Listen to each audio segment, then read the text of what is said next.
Hello दोस्तों, मेरे प्यारे बच्चों और मित्रों। आज जरूरी जानकारी में आप ही के क्लास 11 का सोशियोलॉजी नामक सब्जेक्ट है, चैप्टर नंबर 4 है और चैप्टर का नाम है संस्कृति तथा समाजीकरण। तो हम चर्चा यहाँ ये कर रहे हैं कि संस्कृति क्या होती है। देखो, संस्कृति हम रीति रिवाजों को कहते हैं संस्कृति। अब रीति रिवाज में क्या आता है ये भी आपको देखना पड़ेगा। रीति रिवाज में आता है खान पान, भोजन, पकवान, त्योहार, पहनावा, वस्त्र, ये सब संस्कृति है। अब प्रश्न ये उठता है कि क्या संस्कृति समाज में बदल रही है? क्या समाज में संस्कृति काफी हद तक बदल गया है? हाँ, कहोगे साफ, क्योंकि अंग्रेज के आने के बाद से हमारी संस्कृति में बदलाव आना शुरू हो गया। अब बिरले ही आपको धोती कुर्ता देखने को मिलेगा। कुछ पंडित जी जो पुरोहित है, पूजा कराने आते हैं, उन्हीं लोगों को आप देखोगे धोती कुर्ता इत्यादि में, या फिर कुछ गिने चुने नेताजी हो, उन्हीं को आप देखोगे संस्कृति। तो अब संस्कृति होती कहाँ है समाज में? क्या संस्कृति बदलने के लिए ही होती है? क्या संस्कृति आज से 4000 साल पहले यही संस्कृति थी? कहोगे नहीं, उस समय में संस्कृति बिल्कुल अलग थी। उस समय में जो भी धोती कुर्ता, जो भी कुछ होगा, सब गेरुआ रंग का था, केसरिया रंग का। वैदिक काल चल रहा था। 4000 साल पहले वैदिक काल चल रहा था और वैदिक काल में वस्त्र का पहनावा अलग था। ये धोती कुर्ता जो आया है, सफेद इत्यादि, वो आपको आया है बाद में। लेकिन क्या कुछ संस्कृति खराब भी होते हैं? क्या कुछ संस्कृति गलत भी होते हैं? ये भी आपको देखना पड़ेगा। तो मैंने जो जानकारी इकट्ठा किया उसमें मैंने पाया कि हाँ, कुछ संस्कृति खराब भी होते हैं और उसे हम बोझ की तरह ढो रहे होते हैं। हम इंसान हैं, जरूरी है कि हमारे अंदर भी कोई ना कोई बदलाव तो आना ही चाहिए। अब देख लो, धोती कुर्ता नहीं है, टाई बेल्ट आ गया है। टाई बेल्ट के अलावा आप देखोगे कि पहले खराऊ थे, तो खराऊ का तो संस्कृति खत्म हो गया। खराऊ था क्यों? क्योंकि चप्पल का आविष्कार ही नहीं हुआ था। चप्पल ज्यादा कंफर्टेबल है, खराऊ इतना कंफर्टेबल नहीं था। तो समाज में अगर देखेंगे कि संस्कृति है, बहुत सारी बदलाव है, तो मुझे लगता है कि बहुत सारी संस्कृति में जो कुछ बदला उसमें से कुछ का बदलना जरूरी भी था। अब आप किसी जंगल में चले जाओ, वहां कबीले होंगे, गोंड, भतरा, या आप बिरसा मुंडा, सब में चले जाओ। तो अगर एक और चीज को ले लो, जमशेदपुर शहर को ले लो। वो कभी जंगल हुआ करता था, झारखंड में है जमशेदपुर, भारत में जंगल हुआ करता था। तो वहां के कबीले वाले लोग रहते थे। जब टिस्को की वहां स्थापना हुई तो जमशेद जी टाटा जी ने वहां पर आदिवासी को ही टिस्को में नौकरी दिया, काम पर रखा। तो आप बताओ कि क्या वो कबीले वाले आज अपनी संस्कृति में हैं? नहीं, आज तो लैपटॉप चला रहे हैं, आज तो फ्लैट में रहते हैं। वो टिस्को में शुरुआती दौर में जब काम मिला तो इंजीनियर नहीं थे, लेकिन आज वो पढ़े लिखे इंजीनियर हैं। तो बदलाव जो होता है वो कुछ चीजों में होता है, लेकिन कुछ चीजों में बदलाव नहीं होगा। अगर कुछ चीजों में बदलाव करोगे तो आपकी पहचान मिट जाएगी। उदाहरण के लिए कि आज हम आजाद हो चुके हैं इंग्लैंड से, या जिसको अंग्रेज से बोलो, लेकिन अगर अंग्रेज हमें आकर कहे कि भाई तुम हिंदुस्तानी हो ही नहीं, तो हमारा क्या जवाब होगा? मैं हिंदुस्तानी हूं, मैं आधार कार्ड दिखा दूंगा, मेरे पास वोटर आईडी है। कहा वो सबसे नहीं होगा कि वोटर आईडी है, ये है। ये शरीर जो है वो हार मांस का होता है और सबका एक ही समान होता है। हम जब ये कपड़े और पहनावा और बोली बोलते हैं, उससे हम अपने क्षेत्र से जाने जाते हैं कि कौन हिंदुस्तानी, कौन अंग्रेज। तो अगर अंग्रेज आपसे पूछ बैठेगा कि तुम हिंदुस्तानी हो, या आधार कार्ड दिखाकर नहीं चलेगा, जरा बता दो कि तुम्हारे संस्कृति का पहनावा कहाँ है, तो अभी आप लोग जो कुछ भी पहने हुए हो वो क्या है? अंग्रेजों की संस्कृति वाला कपड़ा है या हिंदुस्तान की?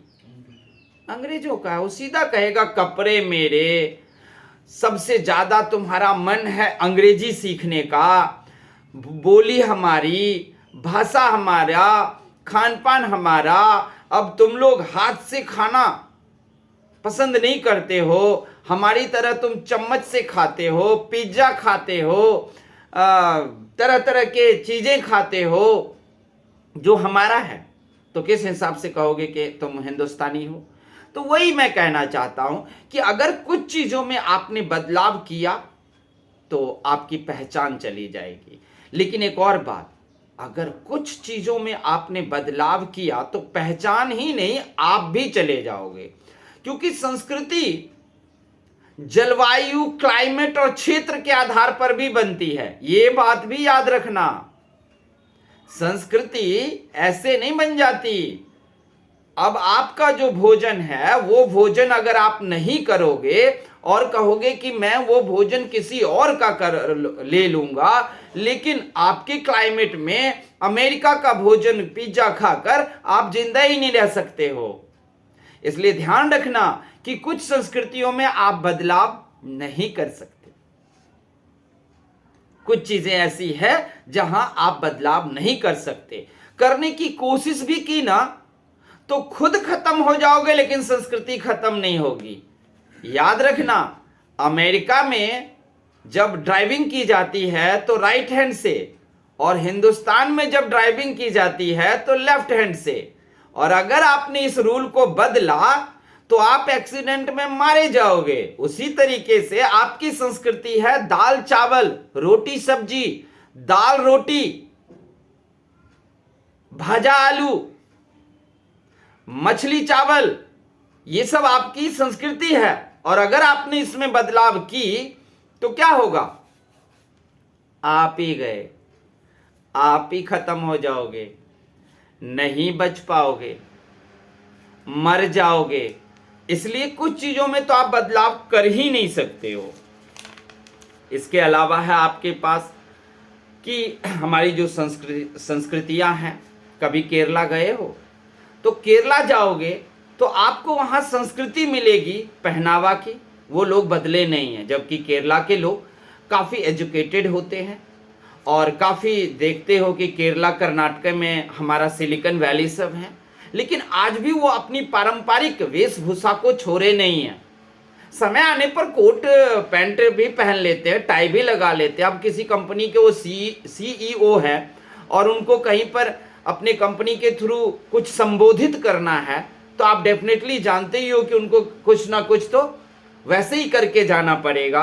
लेकिन केरला में जाओगे तो नौका दौड़ आज भी हो रहा है, वहां पर नाव की दौड़ लगती है, रेस लगती है, सब जी जान से उसमें लगाते हैं। और दूसरी बात, नौका दौड़ करने के लिए वो साल भर प्रैक्टिस भी करते हैं, सीखते भी हैं। तो आपको उसी बात का ख्याल रखना होगा कि आपको भी कुछ संस्कृति ऐसे होंगे जो आपने अगर बदला तो वो आपको बदल देगा, आपको खत्म कर देगा, लेकिन वो संस्कृति जाएगी नहीं।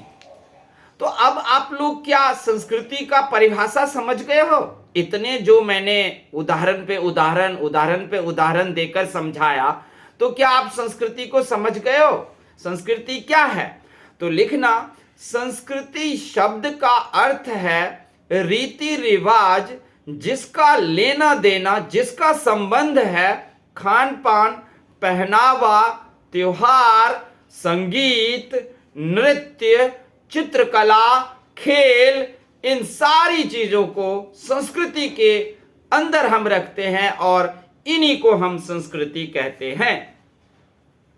अब हम नृत्य क्यों करते हैं? भरतनाट्यम हमारा नृत्य है, हमारी संस्कृति है। शास्त्रीय संगीत हमारी संस्कृति है। अगर हमने इसे मिटाने की कोशिश की ना, तो जीवन जीने का तरीका बदल जाएगा। और जब आपका जीवन जीने का तरीका बदलेगा ना, तो आप जी नहीं पाओगे। आप जिस क्लाइमेट में हो, जिस क्षेत्र में हो, उस क्षेत्र की संस्कृति का पालन नहीं करोगे तो उस जगह पर रहना आपका मुश्किल हो जाएगा। ऐसा नहीं कि कोई विदेशी आपको रहने नहीं देगा। प्राकृतिक रूप से आप देखोगे हम जी नहीं पा रहे हैं, हम सांस नहीं ले पा रहे हैं। निश्चित तौर से संस्कृति के अगर आप देखोगे कि कितने आयाम हैं, संस्कृति के आयाम हैं संज्ञानात्मक। संज्ञानात्मक का अर्थ होता है कि आप सीखते रहो, अपनी संस्कृति को भूलो मत, सीखो। त्योहार आया है, आप भी मनाओ। होली त्योहार है, लोग बिल्कुल पागलों और मतवालों की तरह खेलते हैं, कोई बात नहीं, आपकी संस्कृति है, आप भी करो। आप कहोगे नहीं ये पागल हो जाना, मतवाला होकर होली खेलना, ये पागलपंथी लगती है, तो कोई बात नहीं। कुछ दिन बाद आप देखोगे कि हम किसी लोग के, हमारा कोई नहीं है, हम किसी के नहीं है, ऐसे हालात हो जाएगा। दिवाली है, कोई पागलों वाली नहीं है, बिल्कुल दीप जलाकर उसे त्योहार मनाओ। और भी जो भी त्योहार जिस तरह से आता है, आपको बढ़ चढ़कर उसमें हिस्सा लेना चाहिए और मनाना चाहिए। इसके अलावा है मानकीय। आप अपने आचरण पर ध्यान रखो कि कोई भी संस्कृति या त्योहार अगर मना रहे हो तो उसका मानक क्या है, यानी कि उसके लिए आपने कोई रूल, नियम, कानून, कायदे से ही खेलना है, उसी तरीके से। भौतिक, जब भी आप संस्कृति को बचाना चाहते हो, संस्कृति को चलाना चाहते हो, तो उसके लिए आप भौतिक चीजों का भी प्रयोग कर सकते हो। भौतिक चीज मतलब वस्तु। वस्तु मतलब आजकल इंटरनेट है, आपको किसी संस्कृति के बारे में नहीं पता है, पता कर लो। आप अपनी संस्कृति को फैलाना चाहते हो, लो, इंटरनेट और सोशल मीडिया का सहयोग लो, योगदान लो, और आप भी अपनी संस्कृति को बढ़ाओ। संस्कृति का पहचान करो। आधुनिक समाज में सब कुछ कर रहे हैं लोग, कंप्यूटर सीख रहे हैं, लैपटॉप चला रहे हैं, एक से एक साइंटिस्ट बन रहे हैं, लेकिन संस्कृति को वो भूल रहे हैं। लेकिन संस्कृति को भूलने का मतलब है आप अपने जलवायु, अपने क्षेत्र से विश्वासघात कर रहे हो।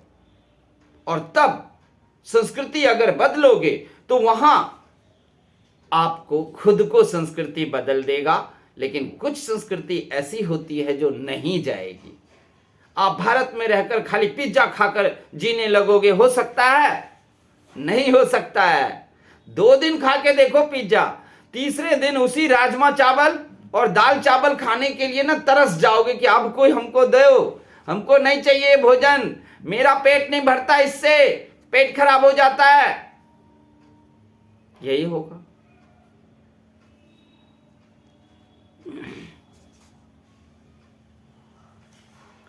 नृजाति केंद्रवाद, जब कहा जाता है कि हम जाति के लेकर क्या करेंगे, अरे भाई जाति लेकर हम भेदभाव नहीं करेंगे, ये मानता हूं, लेकिन जातियां तो रहेगी ही। कौन सी जाति? जैसे श्वेत, अश्वेत, वो काले हैं, वो गोरे हैं, वो अमेरिकी है, वो अंग्रेज है, वो, क्योंकि जाति से क्षेत्र की पहचान होती है। हाँ, एक ही देश में जाति नहीं होना चाहिए, लेकिन भारतीय की पहचान भारतीय जाति के आधार पर कोई बुरा नहीं है। लेकिन हो क्या रहा है? निर्जाति केंद्रवाद शुरू हो गया है। जब संस्कृतियां एक दूसरे के संपर्क में आती हैं, तभी निर्जाति केंद्रवाद उत्पन्न हो जाती है। निर्जाति केंद्रवाद से आशय अपने सांस्कृतिक मूल्यों का अन्य संस्कृतियों के लिए लोगों के व्यवहार और आस्थाओं का मूल्यांकन करने के लिए प्रयोग किया जाता है। इसका अर्थ है जिन सांस्कृतिक मूल्यों को मानदंड या मानक के रूप में प्रदर्शित किया गया था, उन्हें संस्कृतियों की आस्थाओं और मूल्यों से श्रेष्ठ माना जाता है। कहा जाता है कि नहीं, जातियां जो हैं वो हमें संस्कृतियों में बांध कर रखता है और ये बुरी है। लेकिन अगर आप जाति में नहीं रहोगे तो फिर संस्कृति भी नहीं रहेगी जगह जगह की। अमेरिकी संस्कृति, ब्रिटिश संस्कृति, अफ्रीकन संस्कृति, चाइनीज संस्कृति, भारतीय संस्कृति, अगर ये रहेगा तो फिर जाति और थोड़ा बहुत रहेगा ही। निर्जाति केंद्रवाद की तुलना में निहित सांस्कृतिक श्रेष्ठता की भावना उपनिवेशवाद की स्थितियों में स्पष्ट दिखाई देती है। थॉमस बाबिंगटन मैकाले ने भारत में ईस्ट इंडिया कंपनी को भेजे गए शिक्षा के लिए मैकाले ने उस समय एक वर्ग का निर्माण किया और उन्होंने जिस शिक्षा की पद्धति को शुरुआत किया वो शिक्षा थी अंग्रेजी शिक्षा। और वही अंग्रेजी शिक्षा भारतीयों को तो नहीं चाहिए था। उसकी शिक्षा का तरीका तो गुरुकुल था। फिर उसको तोड़कर मरोड़कर मैकाले, आज हम क्या पढ़ रहे हैं? आज हमारी कोई शिक्षा नीति ही नहीं है, हम तो मैकाले की नीति पर चल रहे हैं। तो निर्जाति केंद्रवाद विश्व नागरिकता के विपरीत है, जो कि अन्य संस्कृतियों को उनके अंतर के कारण महत्व देती है। विश्व बंधुता पर्यवेक्षण में व्यक्ति और अन्य व्यक्तियों के मूल्यों और आस्थाओं का ये मूल्यांकन नहीं करती है। समाजीकरण क्या होता है? समाजीकरण का अर्थ होता है कि समाज के मूल्यों को समझना, समाज के अंदर रहना, समाज के रीति रिवाज और संस्कृतियों का पालन करना और समाज के तौर तरीकों को चलाना समाजीकरण है। क्योंकि आपको याद होगा अरस्तु ने क्या कहा था कि मनुष्य एक सामाजिक प्राणी है। अरस्तु ने कहा था, क्या कहा था? मनुष्य एक सामाजिक प्राणी है, मनुष्य समाज में रहना पसंद करता है। अगर वो समाज में रहना पसंद नहीं करता तो या तो वो देवता है या फिर जंतु जानवर है।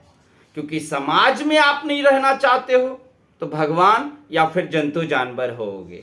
तो समाजीकरण रहना चाहिए। समाज में हम व्यवहार को सीखते हैं, समाज में संस्कृति को सीखते हैं, समाज में हम जीना सीखते हैं, समाज में हम रह करके उनमें, समाज में कमी घटी सब है, अच्छे बुरे लोग सब हैं। तो अच्छे बुरे लोग नहीं रहेंगे तो हम अच्छे बुरे कैसे सीख पाएंगे? अगर सिर्फ अच्छे ही लोग हों तो बुराई के बारे में हमें कभी कोई नॉलेज ही नहीं हो पाएगा। सिर्फ बुरे लोग हों तो हम फिर भी नहीं जी पाएंगे। अच्छे बुरे लोग हैं, उसके अंदर आप सामंजस्य बिठाओ। अच्छे बुरे के लोगों के बीच में अपने आप को ढालना सीखो। अच्छे बनो।